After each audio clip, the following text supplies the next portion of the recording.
Today we're having a brief chat together about fascization, or if you like, the totalitarian turn in Russia. Can you comment on the firings from Putin's Human Rights Council? Well, Putin has put a whole bunch of Z folks on his Human Rights Council and got rid of some folks who in fact were, in some cases, critical of the regime, fundamentally critical of the regime. And that's surely utterly extraordinary. Because what are we saying by that? We're saying that up until a couple of days ago, there would have been a televised meeting with Putin a couple of weeks from now, and he had been sitting with people who don't think that his regime is legitimate and are expressing views along that lines in public. So you see how ill-assembled this transition is that Putin is engaging in, of taking Russia from a hybrid authoritarian regime or an information autocracy, a regime that imitates democracy without having democratic elements, but also a regime that spends probably more time imitating authoritarianism than actually implementing it. And that's where we were before the war, and that sort of ill-assorted amorphous authoritarian porridge has now been drifting, but only incrementally, in a totalitarian direction. So you have this mess, because you might think, come on, Putin is sounding,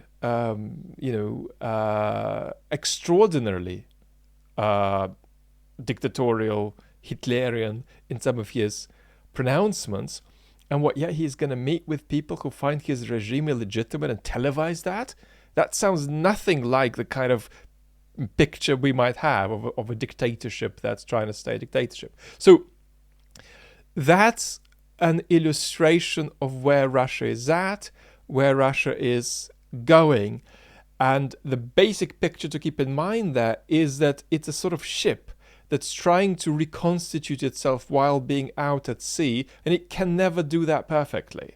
So it's a process of very clumsy kind of de-assembling and reassembling in political terms that we are observing. You've spoken a lot about Russian depoliticization, but is there a sense in which that passive blob of 50 to 60% actually enjoys the war?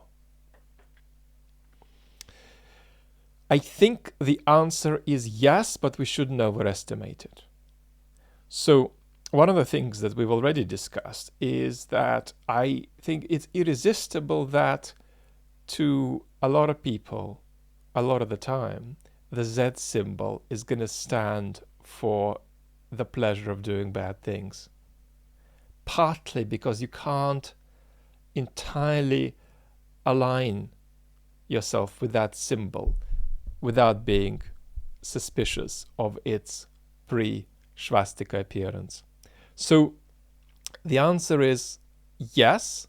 And are there inclinations that are destructive, that are being liberated, which say, well, if things are crap here, at least we can deliver some kind of punch to some foreign folks who might be implicated in why things are crap here? That's available, and we've got to understand the thin veneer of civilization, that when your politics and society tilts dramatically, it's shocking how toxic the stuff people are going to come up with is going to be. Even if you take this place here, which is East London, where half of the people dress like they work in a workshop, even though they work in an office. And so there is this kind of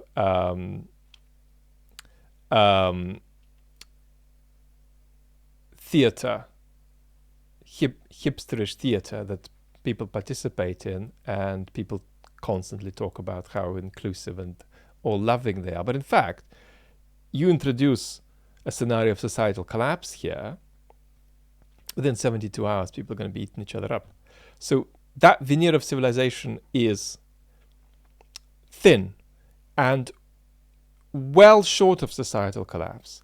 If you have significant political rot, significant drift, you're going to have a lot of toxic and destructive energies liberated. But still, that's a small part of that box of instincts that passive blob has. The key instinct of that passive blob remains, we're just going to stay out of the way of the government. And that's a fascinating phenomena in ways we have discussed, but also in ways we haven't discussed. For instance, there's a man called Vyacheslav Morozov who's written 2 books in the last couple of decades about post-Soviet Russia. One's called Russia and the other one's called the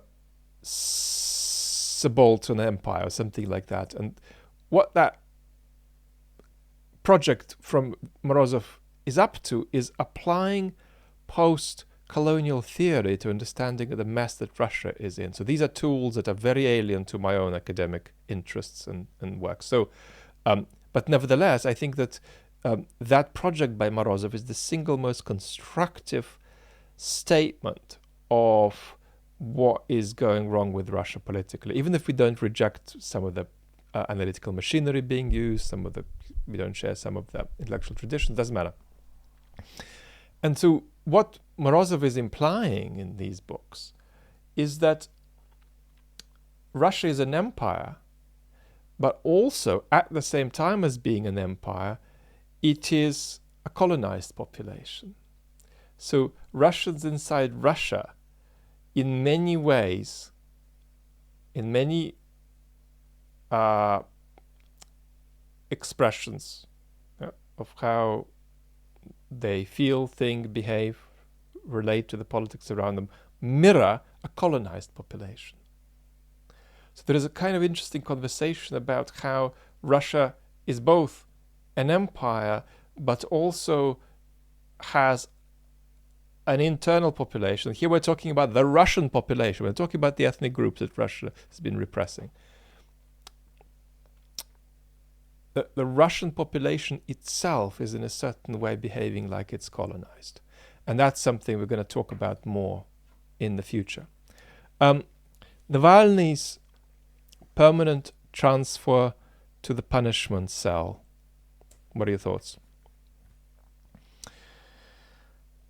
They don't want to kill him, but they're trying to silence him and break him, and that's very much, of course, a sort of panegyric in reverse to Navalny, because they're admitting that he is potentially an existential threat to the regime, and we've got to see him that way. Navalny's stock, as long as he survives, will continue to grow in prison, and actually, unless his health completely breaks, his personality will remain unbroken. The head of the Russian Academy of Sciences has proposed to make Melitopol and Mariupol cities of military glory. And the second question is, how do you assess what the regime has done with the education system since the war? Let's be brief. That kind of statement is disturbing because it even exceeds what we might expect in the most repressive bits of Russia's history. You'd expect these sort of people to be maybe wheeled out to prison, but not to be saying things like that. So that's an extraordinary testament about how decay is percolating through institutions in Russia. Make no mistake, there's some extraordinary people in the higher education system still in Russia, but who fight in fights. But that's very, very sick and toxic on an historical scale. In terms of the education system, I actually think that the education system and the school system in particular has been probably the single most important target for that totalitarian turn that Russia has taken. And because this is supposed to be a blitz, even though it's urban life, even though it's supposed to be a blitz, Let me put it in one sentence. The regime wants to reserve for itself the right to conscript these people in the future who aren't of age yet, because the regime is tied with the idea of fighting a war. And it imagines that there may be a major war in which these younger people will need to participate, and so we need to start swishing things around in their brains early. Lots of love.